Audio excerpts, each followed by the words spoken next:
Oi, gente, bem-vindos. Estamos aqui ao nosso segundo episódio dessa série maravilhosa. Hoje nós vamos falar sobre outro ponto que constantemente, dia a dia, eu venho vendo isso na vida das pessoas e também na minha. Então eu falei, eu preciso falar sobre isso. Então vamos lá para o nosso segundo tema dessa série. E eu queria começar hoje um pouco diferente, trazendo algumas estatísticas aqui para vocês, tá ok? Gente, olha só, o suicídio ele foi responsável por mais de 1 em cada 100 mortes.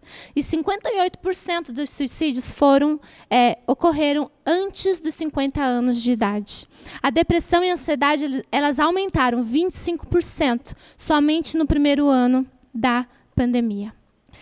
Por que eu dei esses dados aqui um pouco, né? Já de cara assim, gente, que isso? Vim aqui para ter paz no meu coração, você já vem falando de morte? Essa é a realidade, né? A realidade que muitas vezes está velada, escondida para a nossa realidade, no nosso dia a dia, na nossa rotina. E o que acontece? Muitas doenças, ao longo dos anos, né, doenças bacterianas ou doenças causadas por vírus, elas foram diminuindo, inclusive foram muitas erradicadas. Mas à medida que essas doenças elas foram diminuindo, as doenças de saúde mental relacionadas às emoções, elas foram aumentando e cada dia mais está em aumento. E aí eu me pergunto, por que será que ainda, né, diante dessa realidade tão assustadora e tão abrumadora, ainda eu me encontro com pessoas, dia a dia, na realidade de famílias, que a pessoa está sem dormir, com insônia, há meses, semanas, não consegue dormir. Mas você pergunta, você está bem? O que está acontecendo? O que rola nessa sua mente durante a noite? Nada não, estou bem, não sei o que acontece. Né? Mas, de repente, ali o pensamento está a 1000. Né? Muitas coisas acontecem nessa cabecinha durante a noite. Mas você pergunta, estou bem, estou bem. A pessoa tem crise de ansiedade. Eu já tive crise de ansiedade aguda, uma época da minha vida. E eu não conseguia estar assim com muita gente. E me causava muita angústia. Só quem já viveu sabe o que é isso. Aquela sensação de falta de ar, aquela angústia, aquele nervoso, aquela sensação de não estou bem, não estou cômoda. Por mais que eu esteja rodeado de pessoas amáveis, não me sinto bem, não me sinto em paz. Quero sair dessa situação. Mas você pergunta para a pessoa, o que você tem? O que acontece? Estou bem. Né? A gente parece que tem medo de falar sobre as nossas emoções, ainda nos dias de hoje, onde as doenças emocionais elas estão no seu ápice. Nós enfrentamos cada dia a dificuldade da pessoa buscar ajuda ou dizer, realmente, algo está acontecendo aqui dentro que eu não estou sabendo lidar. Né? Mas o que acontece? A maioria vai lá para o médico, né? Chega lá no médico, então, doutor, você não podia me dar um remedinho milagroso para eu dormir? Né? E aí a pessoa dorme, realmente é necessário, né? Biologicamente a pessoa tem que dormir. Mas qual é a causa? Né? O que está lá na raiz? O que está acontecendo com esses pensamentos quando tudo fica em silêncio? Né? Então, é necessário as duas coisas, mas normalmente as pessoas só vão na primeira. E aí, como eu já dormi hoje, não precisa mais nada. Então, a gente enfrenta muita dificuldade com a questão de você buscar ajuda, de você reconhecer que, quem sabe, aqui dentro tem algo que não está tão legal. E vocês já se perguntaram por quê? O que acontece que ninguém quer dizer que está mal emocionalmente? Parece que tem medo de falar, não, quem sabe emocionalmente não está passando nada aqui dentro, não. O negócio aí é de louco. Eu estou bem, não sou louco. Vocês já ouviram essa frase? Estou bem, não sou louco. Não preciso de psicólogo. Psicólogo é coisa de gente doida. É o que mais escuta. Hoje eu quero fazer um clique na sua cabeça.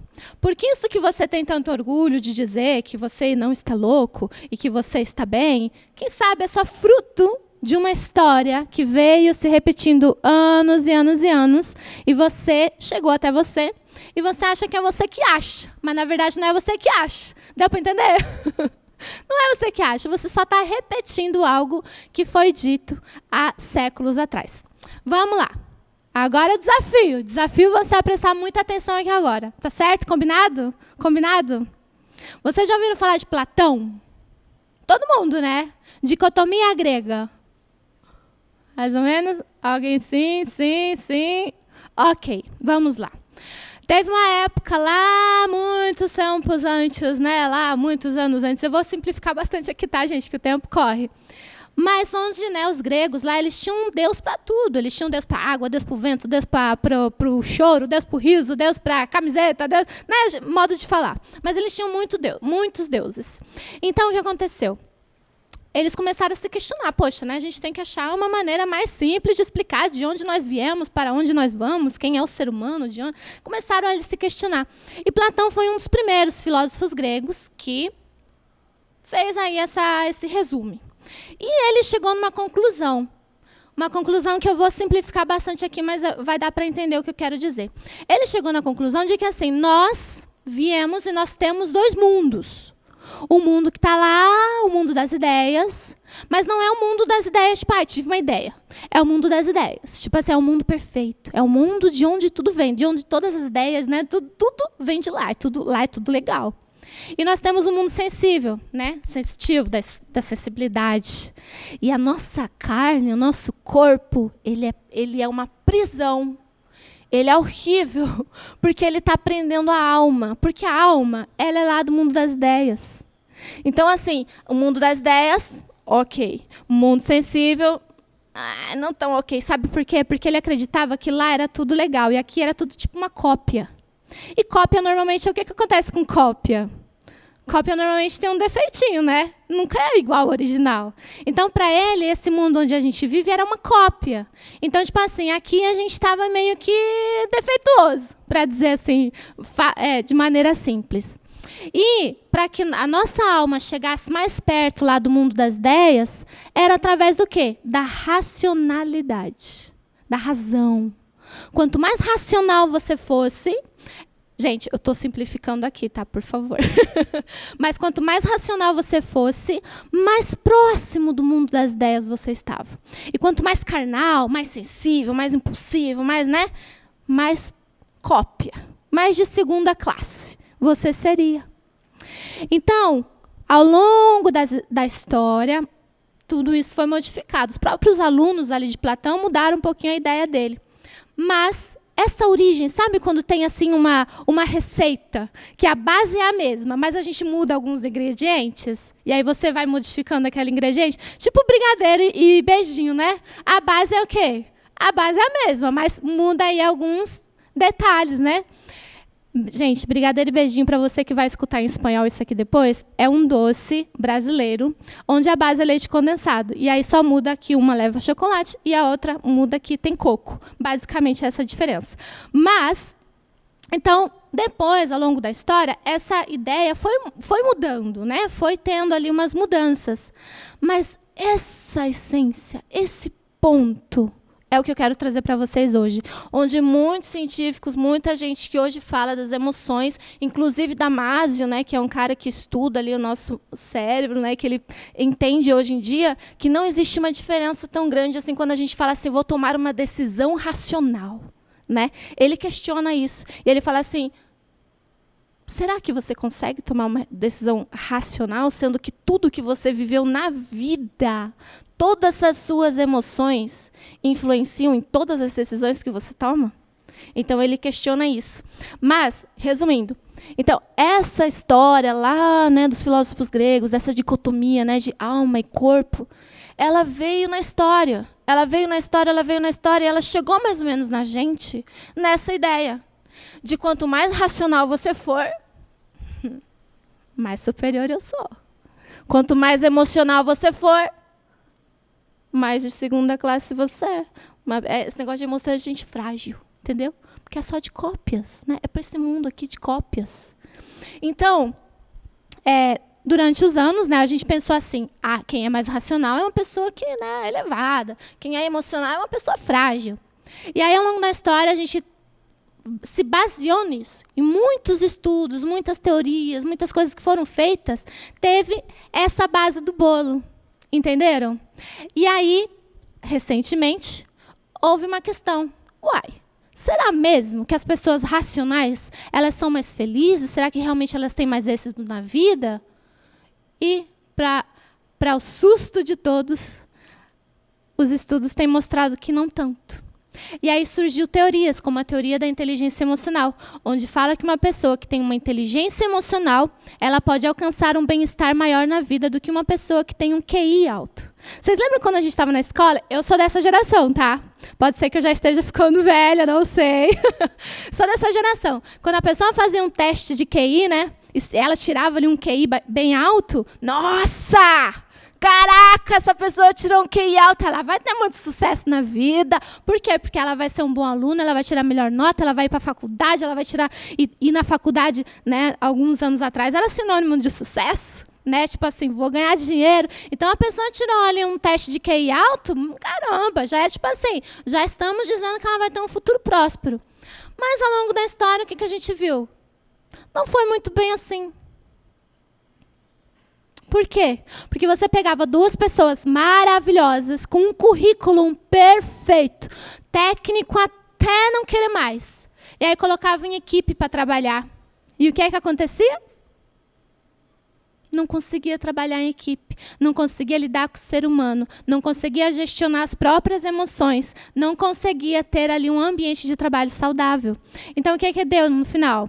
Então, muita gente hoje questiona até que ponto você ter uma inteligência emocional, saber lidar com as suas próprias emoções, saber lidar com as emoções dos outros, é mais importante do que você ter um QI alto, porque, de repente, você é muito técnico, mas não sabe lidar com pessoas.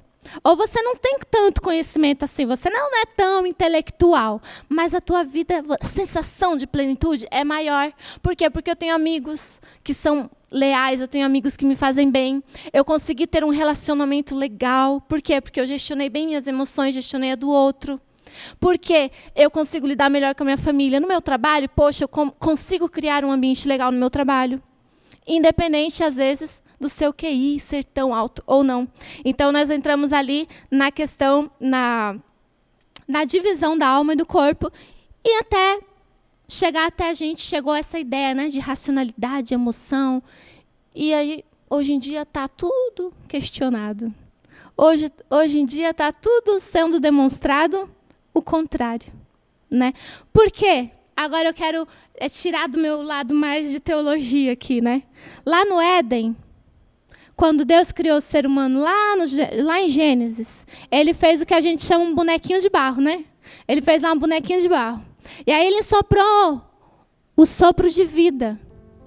E somente quando uniu o que ele havia feito no barro com o seu sopro, é que houve o quê? Uma alma vivente, exato. Uma alma vivente. Então, é os dois. Nós somos um, sabe? As suas emoções, elas afetam diretamente a sua vida. Então, esse negócio de, eu tô bem, porque esse negócio de psicólogo é só pra doido. Meu filho, psicólogo é pra todo mundo.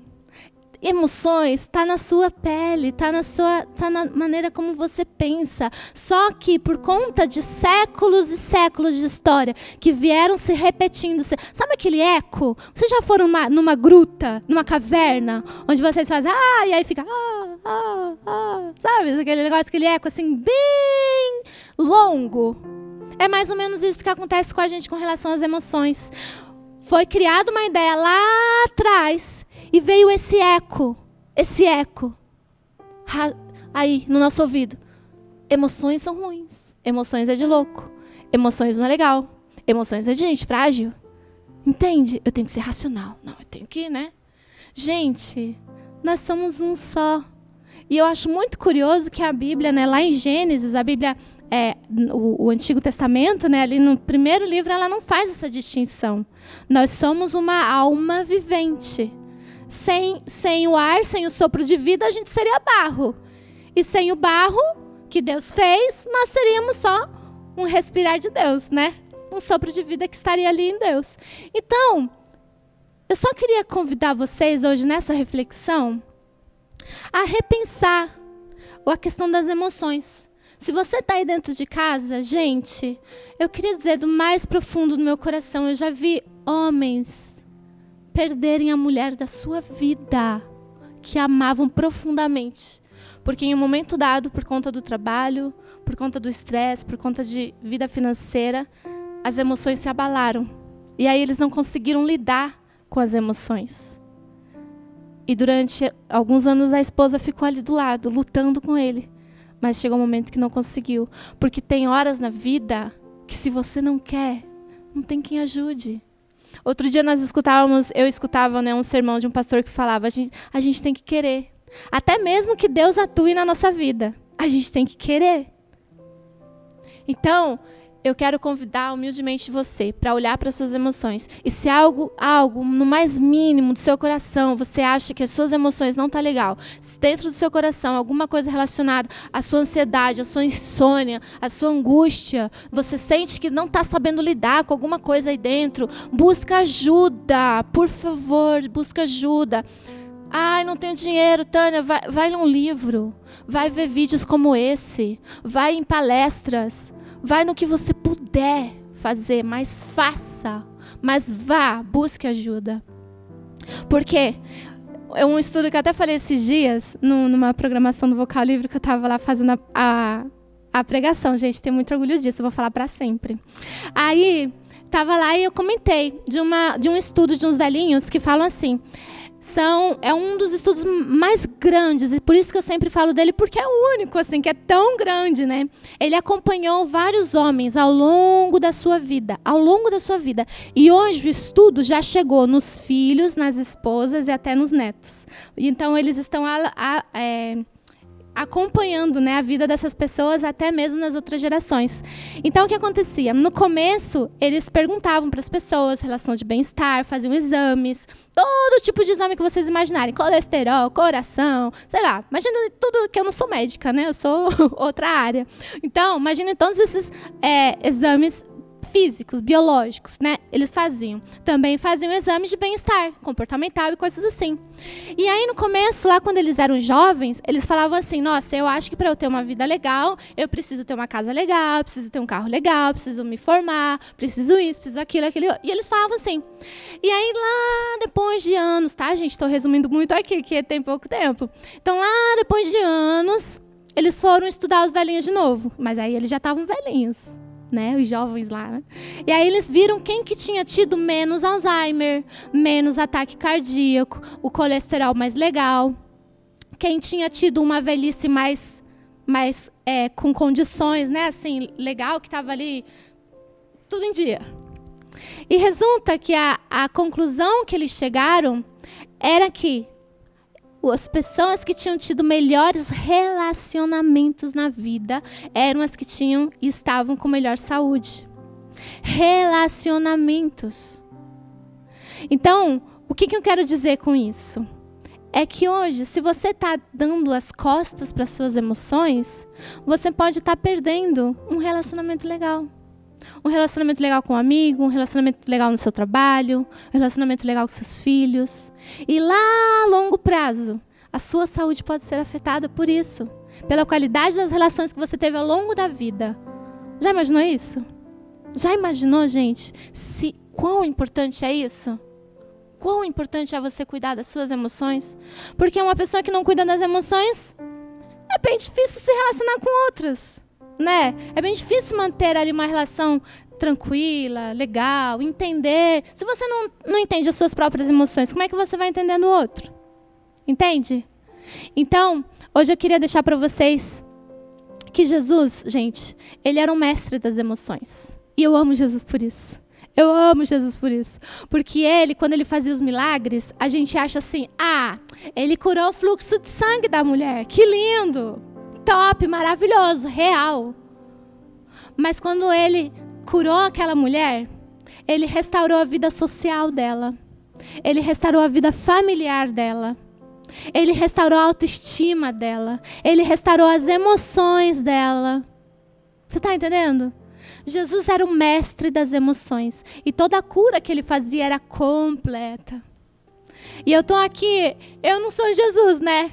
Eu estou igual os discípulos lá na série The Chosen. Não sei quantos assistiram. Jesus, poxa, Jesus, me dá um pouquinho de poder aí para curar as pessoas. Mas eu não consigo, gente. Agora, se com essa mensagem houver a forma de ajudar vocês a levar esse milagre na vida de vocês, curar as emoções de vocês e que esse possa ser só o primeiro passo para vocês se curarem emocionalmente. Que assim seja e que Deus possa fazer todo o demais processo, porque essa mensagem aqui é só a semente, tá bom? É só a semente que vocês possam trabalhar. E agora eu vou cantar uma música para terminar essa reflexão como eu prometi. Eu vou cantar uma música que se chama Florescer. E essa música é um amigo meu que fez. Ele se chama Marcos Martins e ele está no 4º ano de psicologia. E eu justamente pedi para ele fazer essa música justamente por isso. Porque eu falei, você vai saber escrever mais ou menos o que eu estou te explicando. E ele escreveu a música Florescer. Então agora eu te convido a escutar a música Florescer. E que as suas emoções possam florescer a partir de hoje, né?